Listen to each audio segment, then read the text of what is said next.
Salut, aujourd'hui je vais vous présenter la Joyor Y6S. C'est une concurrente de la Xenon S.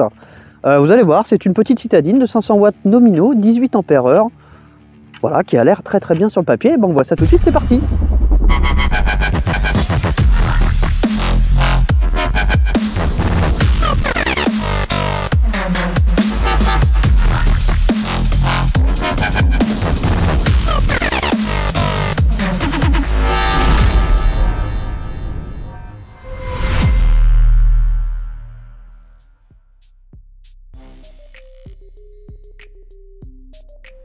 Je vais faire très vite pour le forçage. Merci à tous les anciens abonnés, les nouveaux et les futurs abonnés. D'ailleurs, si vous voulez continuer à vous abonner, c'est juste ici. Vous pouvez me suivre sur Instagram, juste là. Et puis, cette trottinette, la Joyor Y6S, vous pouvez la trouver dans le lien que vous retrouvez en description et juste ici. Alors par contre, je suis désolé, j'ai demandé un code promo. Je n'ai pas eu de code promo et malgré tout, elle n'est pas donnée. Mais on va voir ça tout de suite. Allez, c'est parti. On passe aux caractéristiques. Alors, la Joyor Y6S, c'est une trottinette de 48 volts, 18 ampères-heure d'autonomie, si je ne me trompe pas, c'est bien ça. 500 watts nominaux, 1130 en crête, frein à disque à l'avant et à l'arrière, des suspensions d'après la notice hydraulique, mais je vous le dis, c'est pas des suspensions hydrauliques. D'ailleurs, les suspensions devant, on les reconnaît bien. En fait, il y a plein d'éléments que je retrouve sur cette trottinette là, qu'on retrouve sur d'autres modèles que j'ai présentés sur la chaîne, notamment le deck. C'est exactement le même deck que la Eleglide D1 Master que je vous ai présenté il y a pas longtemps. La fourche à l'avant, c'est celle qu'on retrouve sur les Xenon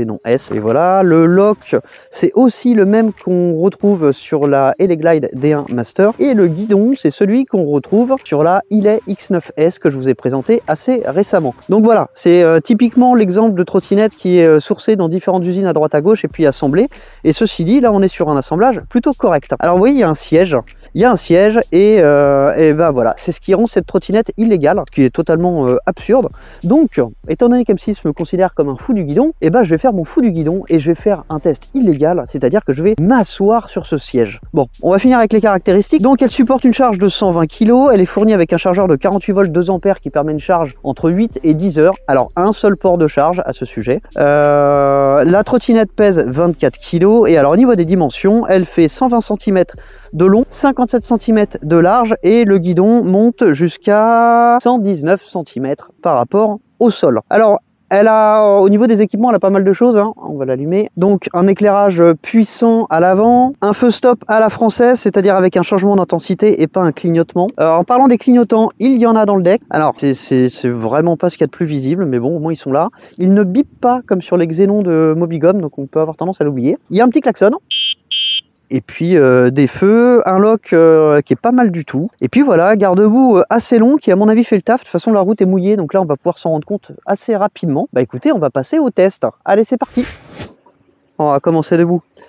Alors c'est un display qu'on retrouve, c'est exactement le même display qu'il y avait sur les Mobigum du début de l'année. Alors on va commencer par l'agilité. Forcément une trotte de 24 kg, ça va, c'est agile. En plus là c'est un guidon très large, hein, 57 cm sur une... D'ailleurs, à mon avis, il fait plus que ça. C'est ce qui est marqué sur la fiche technique. Voilà, le guidon est très large, donc ça permet de bien la tenir. Hein. Ça, il n'y a pas de souci. Donc le siège, il est fourni avec. Et bien entendu, si vous le laissez dessus, vous êtes dans l'illégalité. Voilà, là, je suis passé en mode illégal.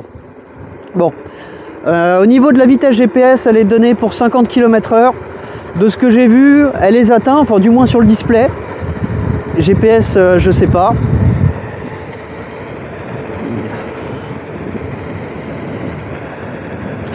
Voilà, là au compteur, je suis à 47, 48. Alors c'est un contrôleur sinusoïdal de 25 ampères. C'est pour ça qu'elle fait très peu de bruit. Voilà. Alors je vous ai zappé le unboxing parce que bon, c'est un peu toujours la même chose. Il n'y a vraiment pas grand chose à faire sur celle-ci. Il y avait comme d'habitude les éléments sur le cintre à resserrer qui étaient déjà placés. Et puis le siège à monter. Alors le siège à monter par contre effectivement, pas de notice. Et c'était pas simple.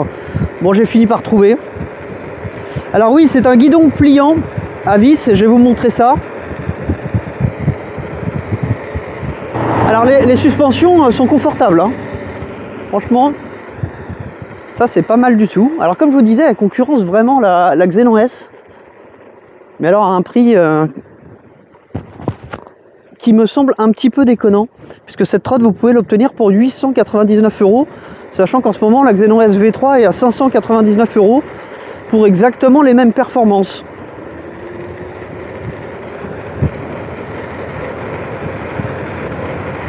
Moi je pleure. Alors on va commencer par le test côte. On va voir si elle grimpe bien cette côte. Alors nous voilà en bas de cette petite côte, donc elle fait 13% en moyenne, 17% à son point au plus haut. Je suis en kickstart, c'est-à-dire que je vais démarrer avec le pied. Et ben on va voir à combien j'arrive sur le display, arriver au panneau céder le passage qui est là-haut. 1, 2, 3, c'est parti. Et on va le faire en feignant, assis. Alors du coup j'en profite pour vous parler du siège, hein, qui bien qu'il est légal, et ben il est super confortable parce qu'il y a des petits ressorts en dessous. Alors entre les suspensions, oh putain par contre je l'ai mal resserré, je suis en train de tomber là, ouh là là, quel con. Elle galère un petit peu à monter, hein. Je suis à 24 au display, je crois que c'est moins bien que la Xenon S. Bon, j'ai pas assez serré mon siège, alors du coup je suis pas très bien dessus, contrairement à ce que je vous disais.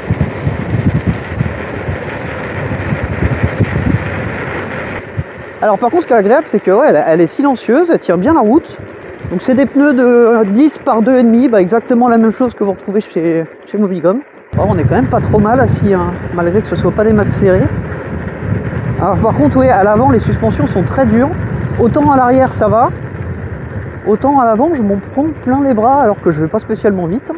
Alors j'ai une petite latence à l'accélération, comme souvent sur ce genre de trottinette, et une petite latence à la décélération. Bon, c'est vraiment infime, c'est pas gênant.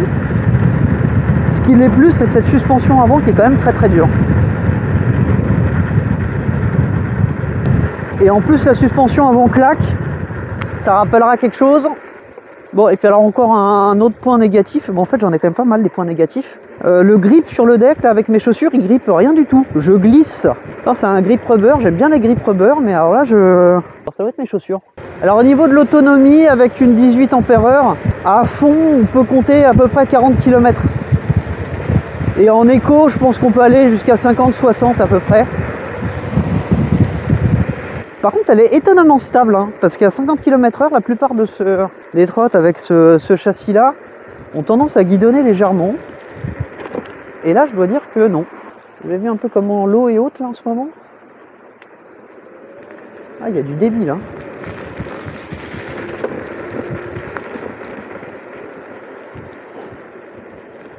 Alors, comme d'habitude, là, on va aller voir comment elle se comporte dans des chemins. Bah, dans des chemins, voilà. Alors là, je fais toujours très attention parce que le bois humide mouillé, ça me rappelle la gamelle que vous voyez au générique avec la Oxo où je me suis bien ramassé. C'était bien vexant.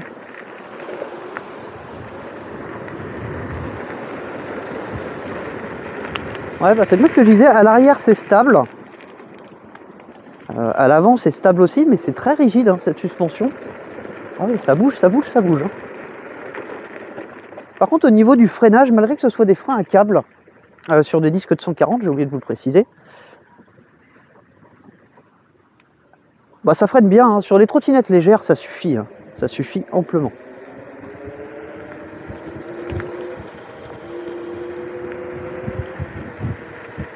Bon, sur ce genre de chemin, il n'y a pas de problème. On va passer sur le petit chemin de terre qui est un petit peu plus ardu. Alors, je vais pas trop pencher non plus parce que c'est mouillé. Alors, petit conseil, quand vous roulez sur des trucs comme ça où ça glisse comme ça, et bah vous lâchez tout en fait. Ah ouais, il est vraiment humide enfin. Quand je vous dis vous lâchez tout, c'est-à-dire que vous ne touchez surtout pas la direction, vous n'accélérez pas et vous ne freinez pas non plus. Alors, les suspensions, vous les entendez claquer. Bon, c'est pas une trotte faite pour le off-road, loin de là. Ouais, ça glisse. Bon, alors en plus, avec des pneus comme ça, c'est vraiment pas les pneus adaptés. Et puis là, mon chemin, il est pourri parce que tout mouillé. Bon, on va passer au débrief. Alors, qu'est-ce que j'en pense de cette trotte? C'est une trotte très agréable à conduire. En fait, j'ai pas tant de reproches à faire. J'en ai un gros, c'est son prix. Je trouve que 899 € pour cette trottinette-là, c'est le prix d'une ES10P par exemple, c'est même plus cher qu'une ES10P. Et une ES10P au niveau des performances et des caractéristiques, on est bien au-dessus. Bon, mis à part le prix, Elle a un comportement très sain, elle a un garde-boue efficace. Le siège, bien qu'illégal, moi perso, j'en ai rien à foutre. Mais en tout cas, il est confortable. Et puis, il est amovible, hein, donc une fois qu'on retire le siège, elle est presque légale. Presque, pourquoi? Parce qu'elle n'est pas bridée. Et oui, ça c'est encore un autre truc. Le lock, ça c'est un lock que je connais très bien. Il est très efficace, il fonctionne bien, il prend pas de jeu. Ça c'est pas mal. La suspension à l'avant, je suis pas fan, on la connaît, vous savez très bien d'où est-ce qu'elle vient. Elle claque, elle fait... Alors, elle claque. C'est pas un mauvais fonctionnement, le claquement que vous entendez, hein, c'est le fonctionnement normal, ça va pas la casser. Mais on va pas se mentir, c'est pénible.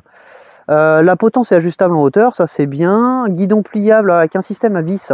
Alors c'est assez long à visser, à dévisser. Bon, l'avantage c'est qu'une fois que c'est vissé, ça ne bouge pas. Alors c'est d'ailleurs exactement la même potence que vous retrouvez sur la Xenon R. Donc voilà, là c'est plié, c'est assez rapide. Bon, je vais pas plier l'autre, c'est exactement le même principe, hein, de chaque côté. Le deck, alors d'habitude j'encense plutôt ce genre de deck avec un grip rubber. Sauf que celui-là, alors je ne sais pas si c'est dû à mes chaussures, mais il rub rien du tout. Il est assez glissant. Les suspensions à l'arrière, elles sont bien. Elles sont très bien. Bon, à l'avant, je viens d'en parler, je suis moins fan. Après, au niveau des équipements, bah, elle a tout. Elle a le klaxon, les feux, les clignotants, bon, qui servent à rien, comme sur toutes les trottinettes. Le feu stop est bien visible, et le changement d'intensité est bien visible aussi. Voilà.